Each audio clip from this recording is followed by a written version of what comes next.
Hello dear legal aspirants, welcome to MK Legal शिक्षा the way of learning. Dear students, भारतीय साक्ष्य अधिनियम 1872 Indian evidence act की एक वीडियो सीरीज हम बना रहे थे।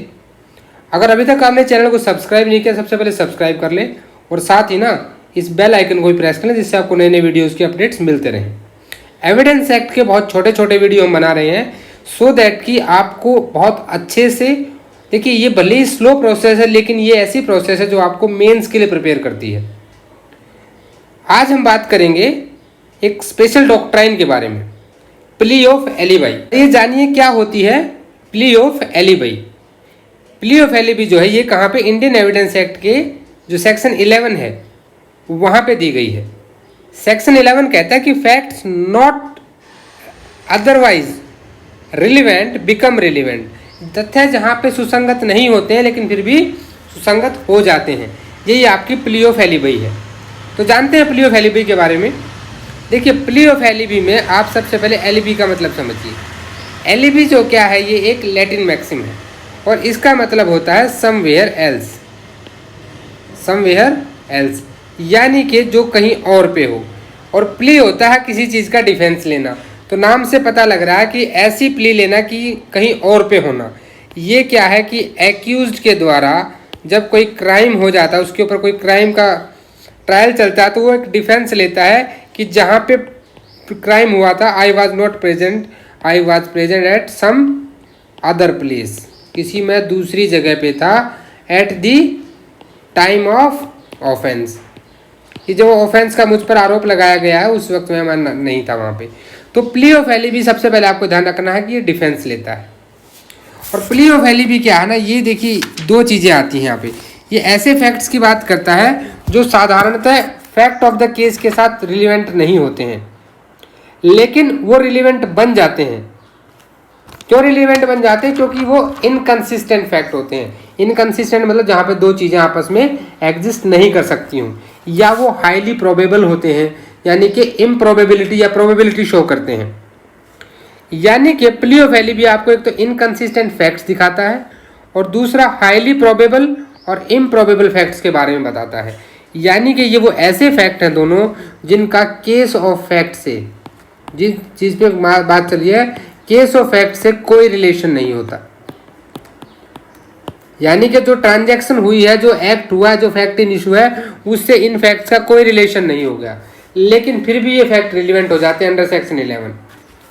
अभी क्यों 11 हो जाते हैं हम इसकी बात कर लेते हैं। देखिए सेक्शन 11 को पढ़िए। ये कहता है कि facts not otherwise relevant are relevant if they are inconsistent. This is the key word of your section. जो मैं यहाँ पे स्क्वायर में लिख रहा हूँ, बना रहा हूँ, वो आपके कीवर्ड्स हैं, उनको अपने बेरैक में भी हाईलाइट कर लें। They are inconsistent with any fact in issue और रिलेवेंट फैक्ट, यानी किसी फैक्ट इन इशू या रिलेवेंट फैक्ट के साथ वो इनकंसिस्टेंट हो। इनकंसिस्टेंट का मतलब होता है जहाँ पे दो के बीच में कोई कनेक्शन तो भले ना हो, लेकिन दोनों एक साथ एग्जिस्ट नहीं कर सकते।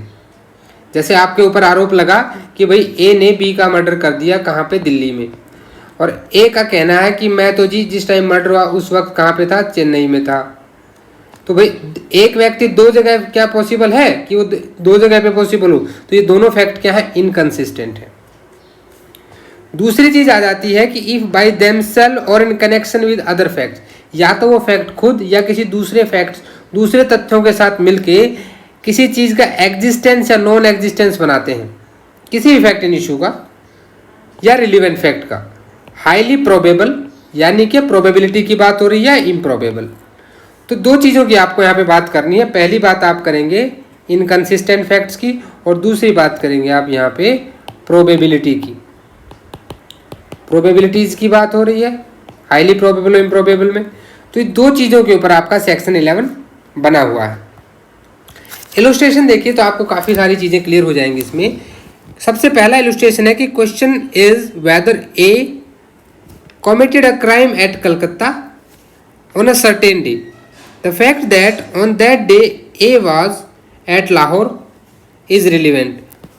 तो ये रिलेवेंट कैसे होंगे भाई, वो लाहौर में था और वहाँ पे कलकत्ता में, क्योंकि A जो है वो कॉमन फैक्टर है।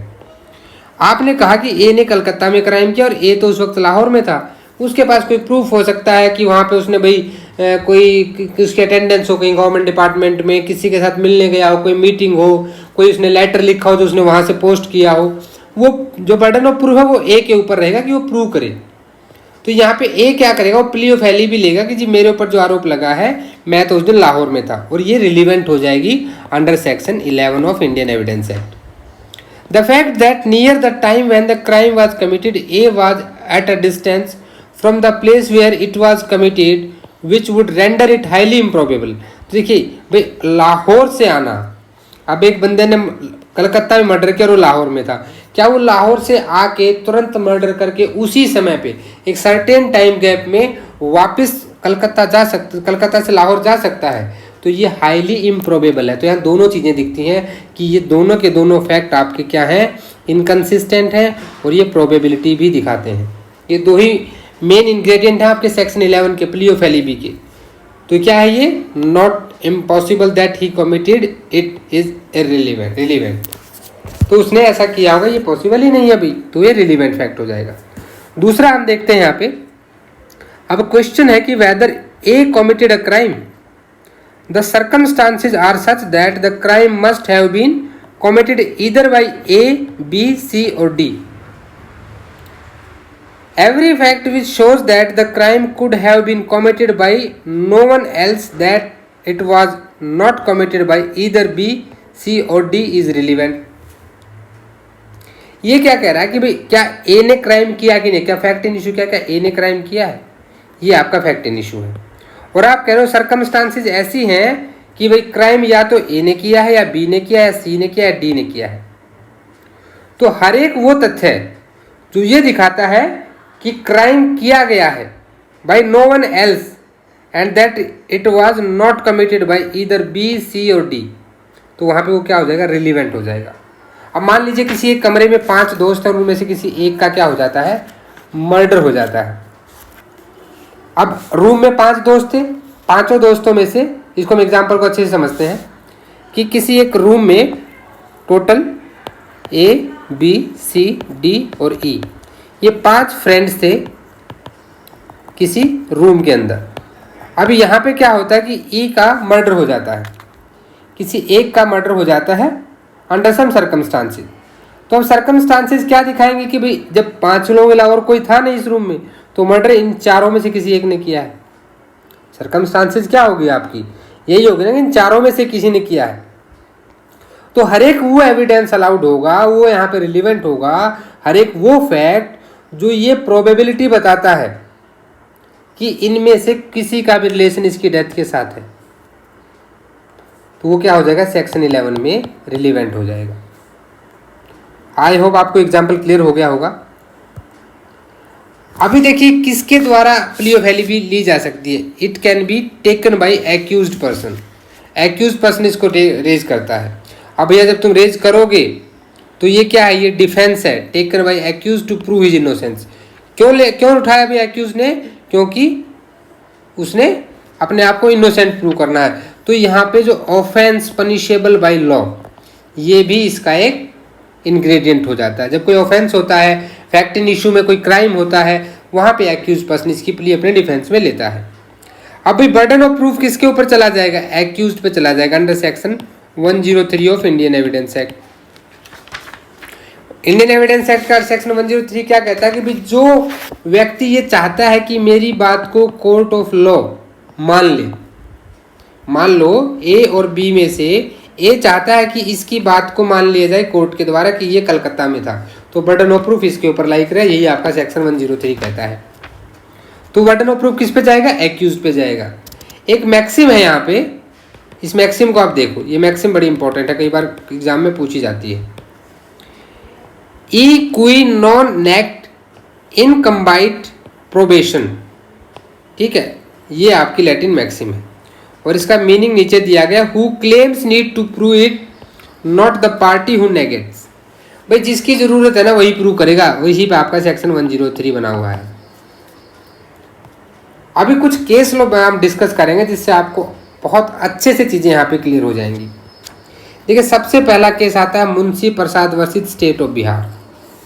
मुंशी प्रसाद स्टेट ऑफ बिहार में क्या हुआ था कि भाई जो क्राइम सीन था, जहाँ पे क्राइम हुआ था जिस प्लेस में, मान लेते हैं कि ये आपका वो प्लेस है जहाँ पे क्राइम हुआ था।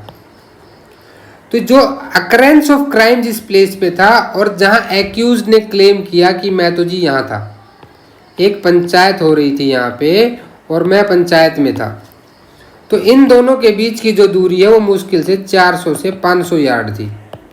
कितनी थी? 400 से 500 यार्ड्स की दूरी थी। तो भाई आपने तो कहा कि आप पंचायत मीटिंग में थे जिस टाइम पे ये क्राइम हुआ, यहाँ पे एक्यूज्ड ने ये बात कही। तो कोर्ट ने क्या कहा कि भाई ये प्रेजेंस एल्सवेयर नहीं है, यहाँ आपकी प्ली ऑफ एलिबी नहीं मानी जाएगी। क्यों नहीं मानी जाएगी? क्योंकि भाई ये आप इसको समवेयर एल्स कह सकते हो क्या? क्यों नहीं कह सकते? क्योंकि जो इतनी डिस्टेंस इतनी है भाई, आप क्राइम करके तुरंत भी तो वहां जा सकते हो। It could not be an impossibility that one could be present at both the places more और लेस साइमल्टेनियसली। ठीक है, तो यहाँ पे उसको नहीं माना गया था। अभी दूसरा केस आ जाता है एक important, Dudhnath Pandey versus state of UP. ये 1981 का केस है। ये यहाँ प्ली ऑफ एलिबी के बारे में अपेक्स कोर्ट ने क्या कहा था? अपेक्स कोर्ट ने बहुत अच्छे से क्लियर किया था, the plea of alibi states that the physical impossibility of the presence, physical impossibility of the accused at the crime scene by reason of his presence at the another place. यानी कि जैसे हमने कहा example में कि लाहौर और कलकत्ता, ठीक है, दो जगह उसकी प्रेजेंस पॉसिबल नहीं है। हम लाहौर नहीं लेंगे, हम चेन्नई लेंगे। अभी हम पाकिस्तान क्यों जाए, अपने इंडिया में रहते हैं। ठीक है, चेन्नई और कलकत्ता दोनों जगह पे एक साथ प्रेजेंस नहीं हो सकती।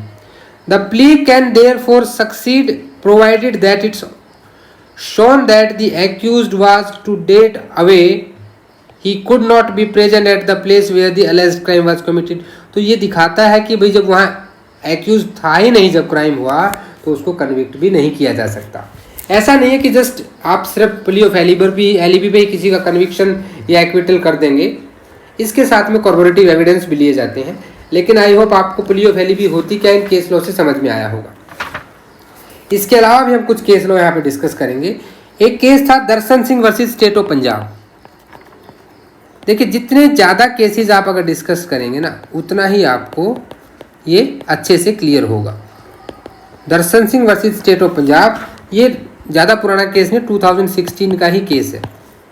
देखिए, इस केस में क्या हुआ था कि एक डायरी मिली थी। इसने दर्शन सिंह ने क्या किया था, डायरी प्रेजेंट की और इसने कहा कि डायरी में जी मैंने अपना सेल रिकॉर्ड लिखा और मैं वहाँ नहीं था उस टाइम पे, आई वॉज समवेयर एल्स।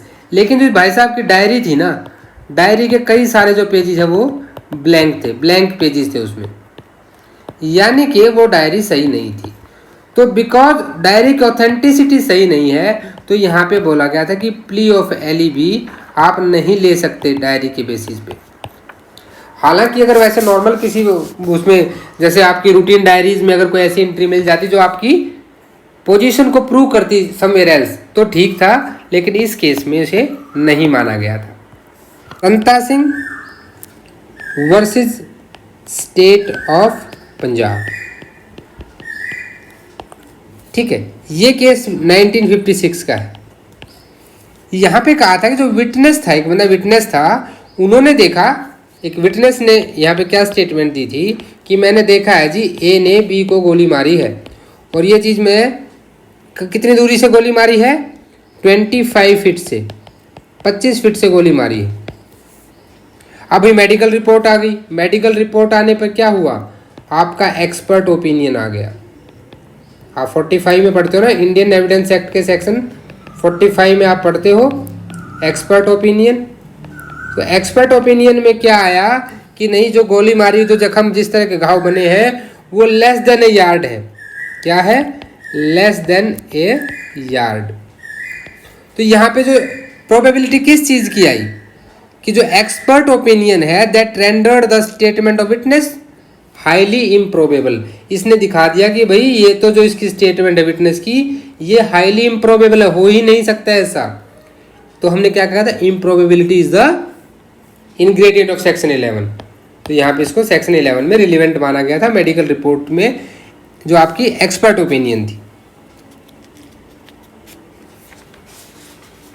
देखिए, आपको एक चीज़ याद रखनी है कि जो प्ली ऑफ एलिबी है,